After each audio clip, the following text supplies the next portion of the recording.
mata dureen eenyummaa rakkoo furuu qabaadhu jedha.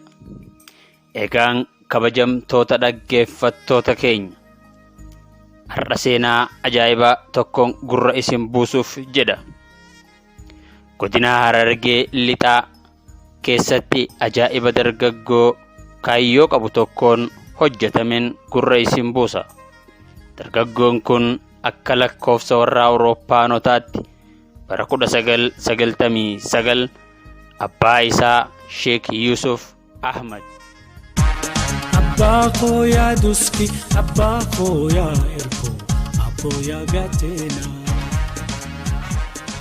Ilma kee ta'uu koo hedduudhaan itti boona.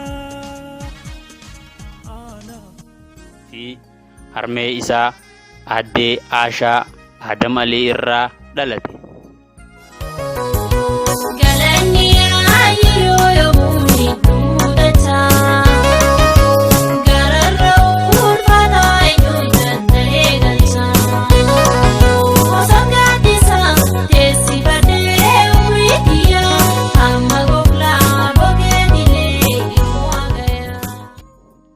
Barumsa isaa sadarkaa tokkoffaa xumuree sadarkaa lammaffaas akkuma xumureen dargaggoon kaayyoo qabu kun akkuma hiriyoota isaa barumsa isaa hordofuuf carraa bal'aa osoo qabuu qalbii isaa gara biyya alaa akeekuu jalqabe. Haa ta'u garuu gurbaan kun qaamaan malee qalbiinsaa jireenya biyya keessaa itti amanee jiraachaa hin turre. Haaluma kanaan barumsa isaa addaan kutee gara mul'ata isaa dhugoonfachuutti kallattii isaa qajeelche. Jiruuf jireenya isaa keessatti kaayyoo isaa dhugoomsuuf rakkoo fi dararaa gammoojjii Suudaan keessatti isa mudate dubbachuuf yeroon nuuf hin gahu. Ta'ee garuu beelaaf dheebuu kana hunda keessatti kaayyoo isaa of duratti ilaallachaa of jajjabeessaa deemsa isaa gara fuulduratti taasise. Yoo hubannaan milkaa'ina kiyyaa cimaa ta'e kufaatiin hagas mara qalbii koo cabsuu hin danda'u.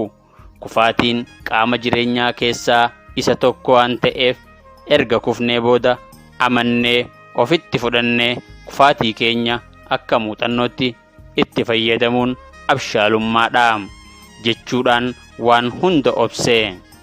Sababni isaas yoo hin kufne hin barattu, yoo hin baranne hin jijjiiramtu, yoo hin jijjiiramne hin guddattu, akkasumas yoo hin guddanne hin mul'attu waan jedhamu dargaggoon kun sirritti adda baafatee waan jiruuf imala isaa kan jalqabaa Kaayirootti goolabe.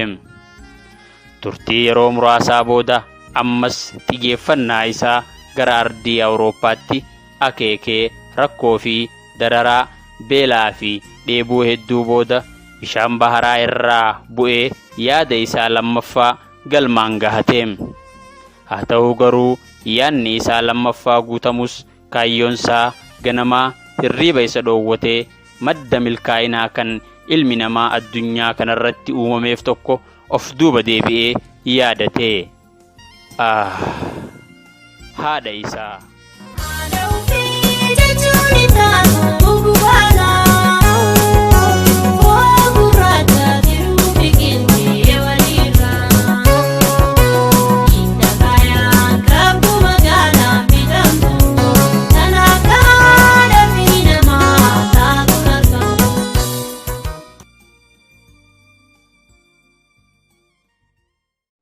Dargaggoon kun haala jireenyaa keessa jiruuf osoo hin jilbiiffatin milkaa'ina maatii isaatiif dursa kennee obboleeyyanii fi harmee isaa of bira fidachuuf dhimma isaa faranjoota gurra buuse. Akkuma yaadametti kaayyoon isaa milkaa'eef harmee ofii rakkina keessaa baasuuf yaadee kan hin milkooyne eenyuree? Yaa hordoftoota keenya, rakkinni rakkoo furuuf rakkatan rakkinaa miti. Garuu yeroo rakkoon dhuftee rakkootti si neexee rakkina tokko malee rakkoo keessaa si baaftee rakkinni sun walumaa galattu rakkoo miti jechuudha. Sababni isaas rakkoon ofiif isaatiif rakkoo tokkollee hin qabu. Rakkoon kan rakkina nurratti fiduu danda'u yeroo nuti eenyummaa rakkoo san furuu danda'u ijaarrachuu dhiifnee cal'ifnee teenyee rakkoo dhufu eegne qofa jechuudhaan agoobara rakkoo cicciree ofirraa mulqeem. Gurbaan kun hiriyoota isaa hedduu wajjiin biyyaa bahus magaalaa keenya keessatti namoota yeroo jalqabaatiif bishaaniin deemanii maatii ofiitiif dursa kennanii fedhii isaanii guutan keessaa kan jalqabaa fi seenaan kan isa yaadattu tahee ija qalbii dinqisiifannaa koo keessatti bara baraan yaadatamaa seenaa jireenyaa onnee koo keessatti waan galmeeffateef nama haadhaa fi maatii isaa yaadateef kennaa xiqqoo kana qopheessuu fi kootitti gammachuu guddaan qabaam. Dargaggoon kun eenyu laataa? Gurbaan kun lammii Oromoo dhalataa Oromiyaa hortee warra'ituu balbala Gaadullaa irraa kan dhalate leenca haati deessee obbo Fuad Sheek Yusuf jedhamaam. Hamtuun sin argin. Egaa xumura irratti dhaamsan isiniif qabaa. Dhaamsa koo hiriyootaa fi fakkaattonni isaa yoo maal eegaa jiran, eessa jiran, maalitti jiranii kan jedhu kun gaafii hunda keenyaatiin.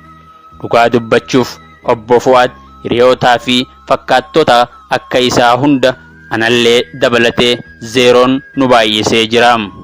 Kun waan wal faarsuuf jedhamu osoo hin tahin dhugaa qabatamaa lafa addunyaa kanarratti hojjetameedhaam. Kanaaf addunyaa kanarra yeroon barbaachisaan nuti itti dammaquu qabnu tokko qofaatu jiraam. Yeroon sunis ammaa.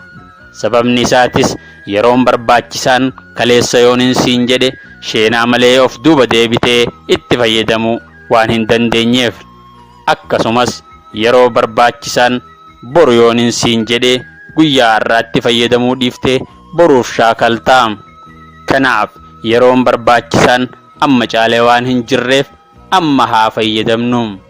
Obbo Fuad fakkeenya ilma namaa mootii kaayyoo ofii abjuu kee bara baraan haa dhugoomuu. Hedduu nu boonsiteem. Hedduu galatoomii. Horaa bulaa.